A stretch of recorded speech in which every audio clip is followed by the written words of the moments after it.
Cris, your family decided to pay it forward, so to speak, and donate the WestJet gift of flight that you'd received to the Kidney Foundation because your son had been diagnosed with kidney disease. So can you take us back to the beginning and really tell us what led to his diagnosis and started you on that journey? The whole thing started when he was 19. Yeah. Today he is 24, but when he was 19 and a half, he became quite ill after being very, very healthy. We ended up taking him to the hospital. He doesn't remember a whole lot of it because he was actually coughing up blood at the time. We went to the hospital where they said it was going to be a long night. And that evening, within 5 hours, he was transferred to the ICU. It was surreal because at that time we thought it was just pneumonia. That it was a bad case of pneumonia. That evening when we were in the ICU, they said to me his kidneys were starting to shut down, but they had no idea why.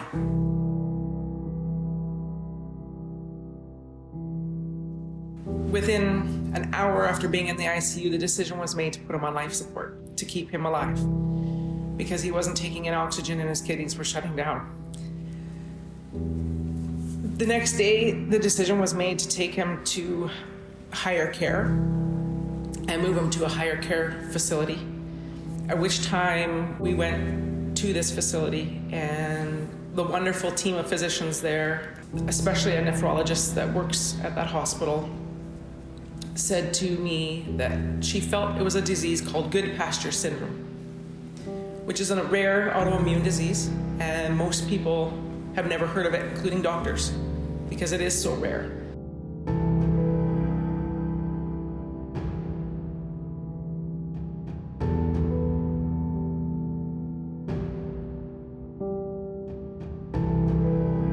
The hospital we were in had just recently received a machine called plasmapheresis.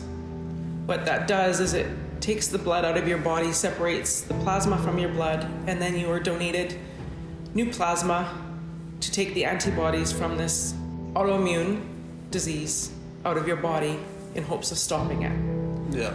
He was in a coma during this time, so we said, yes, let's do it. They did it for one night. He was starting to improve. Unfortunately, the blood work came back showing that it was negative. So they had to make a decision because he was still declining to transfer him again to another higher care facility, at which time he was moved again to a Lower Mainland hospital. And when I arrived there, they were keeping him alive manually at that point, which was difficult.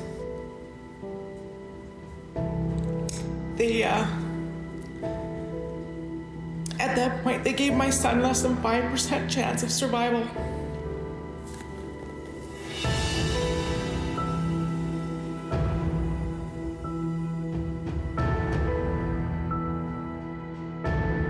And it's difficult to talk about, but I think it's important that everybody knows that this can happen.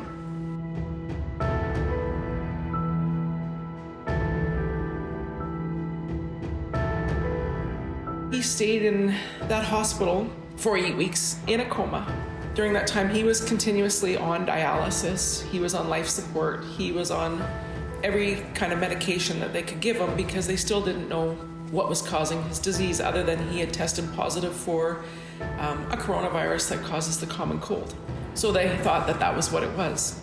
He had started to get better, and after being in a coma for 8 weeks, he woke up. The hardest thing is you think when somebody wakes up from a coma, they're gonna be normal, it's gonna be fine, they're gonna be completely fine, and they're not. They can't walk. So they're hoisted up in the air. They have to go through physiotherapy. They can't sit up. They can't eat because they have to relearn all of that. Their body has to relearn all of that. That part sucks.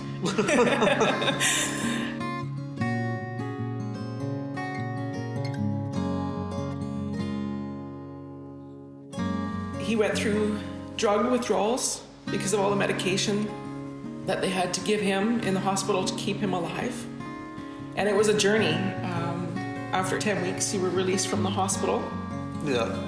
And the saga doesn't end there. Mitch's kidneys and lungs were shutting down. Things were really touch and go, as you say, for a couple of months there. Must have been a devastating time in your life. Can you share with us your feelings, your fears? What was going through your mind at this time? I mean, in the beginning, he doesn't recall actually going to the hospital.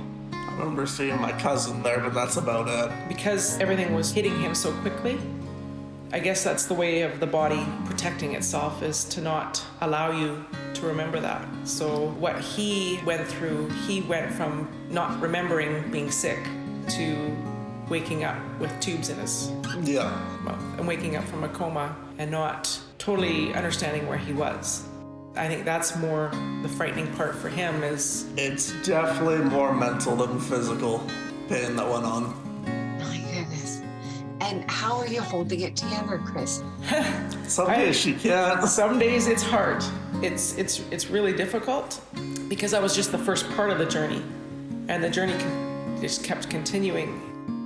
Cris and Mitch, you are both so inspirational, and this is such an important story to share. Can you stay with us a bit longer here on Plugged In?